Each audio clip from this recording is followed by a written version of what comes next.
Americans for Fair Taxation presents the weekly Chairman's Report, written by Steve Hayes, president of Americans for Fair Taxation, and recorded by Bob Paxton, a volunteer with the Florida FAIRtax Educational Association. And now, this week's Chairman's Report. Hello, I'm Bob Paxton with the AFFT Chairman's Report for Friday, October 16th, 2020. What happens after the election? Now, many people have expressed legitimate concerns about the upcoming presidential election.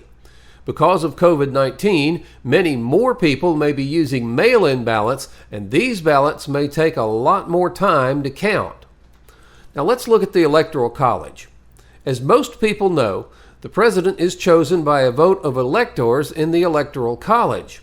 When you vote for a presidential candidate, you're really voting for the electors in your state who are pledged to vote for the same candidate you did. Now, under Article 2 in the 23rd Amendment to the U.S. Constitution, these electors will determine the new president and vice president. Now, each state has the same number of electors as they have members of the U.S. House and Senate, and the District of Columbia has 3. Now, except in Maine and Nebraska, which have allocation procedures by congressional district, electors are chosen by popular vote within each state. Whichever candidate wins the popular vote within the other 48 states wins all of that state's electors who are pledged to vote for that candidate in the Electoral College. Now, electors chosen to vote for one candidate can vote for another candidate. Those are called Renegade Electors. Now, only 12 states require that a renegade elector be replaced by an elector who will vote for the candidate who won the state's popular vote. Now, while there were only 27 renegade electors in all presidential elections up to 2016, there were 7 in 2016. Now, let's look at the timeline here. There are a few exceptions, but generally states determine who their electors are by December 8th, 2020. And then the electors chosen in all of those states will vote on December 14th, 2020. The 117th Congress will be sworn in on January 3rd, 2021, and then on January 6th, the electoral results are read to both the Senate and the House, and if there are no objections, that vote is ratified. And then on September 20th, 2021, the new president is inaugurated. Now, what happens if no candidate gets a majority in the Electoral College? If no candidate receives a majority in the Electoral College, the 270 electoral votes you hear about a lot, then the 12th Amendment to the Constitution sets forth the selection of the president and vice president. Now, here's the relevant part. From the persons having the highest numbers, not exceeding 3, on the list of those voted for as president, the House of Representatives shall choose immediately by ballot the president.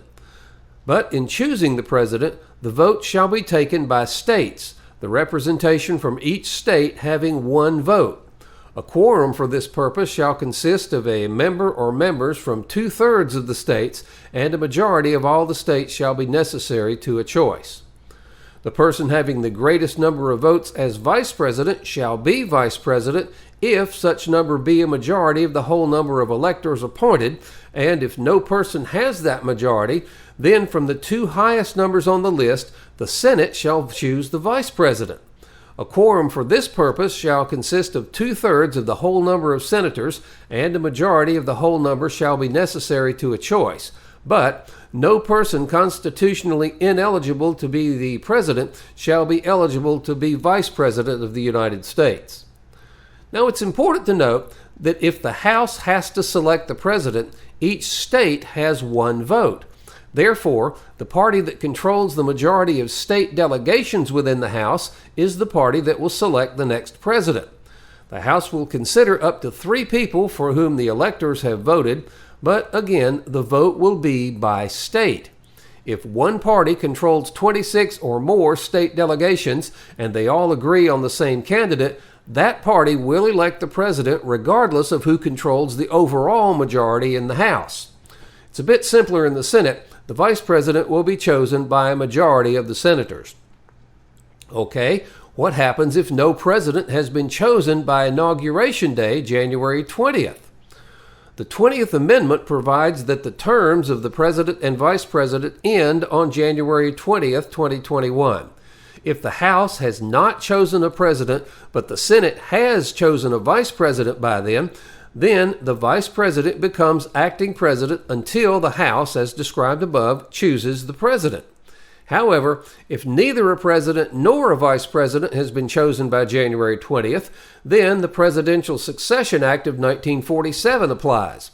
That provides that the Speaker of the House, currently Nancy Pelosi, will serve as acting president, and if she cannot serve, then the President pro tem of the Senate, currently Chuck Grassley, will serve. Now, of course, the Speaker and President pro tem may change in the new Congress. Now, if the Speaker of the House or the President pro tem of the Senate becomes acting president, they will have to resign from Congress. Now, because the House and the Senate must eventually select a president and vice president, any person serving as acting president is only going to serve for a short time. Therefore, the Speaker and the President pro tem may each choose to turn down the acting presidency and remain in Congress. In that case, the line of succession continues as follows until someone is willing to accept the acting presidency.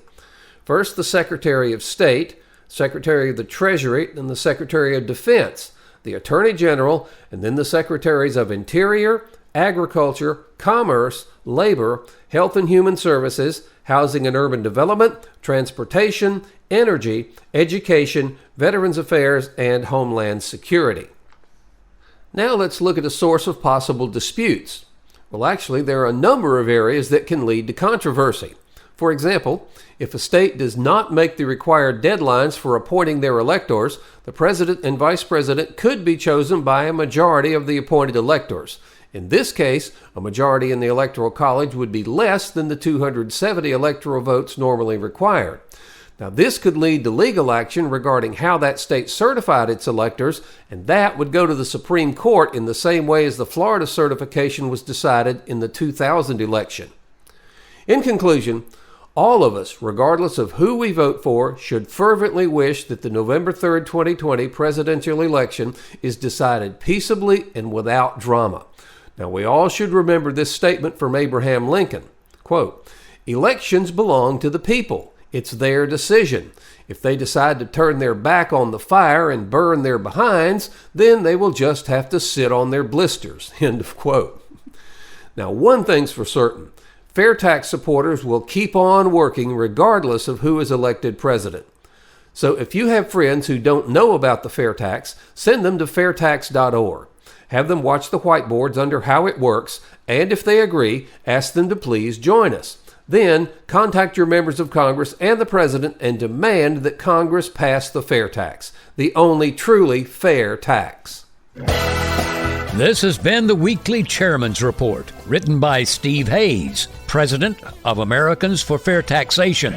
Check back every week for news and information about the fair tax, and learn why the fair tax should replace our antiquated federal income tax system. If you'd like to receive a copy of the Chairman's Report in your inbox every week, sign up at FAIRtax.org.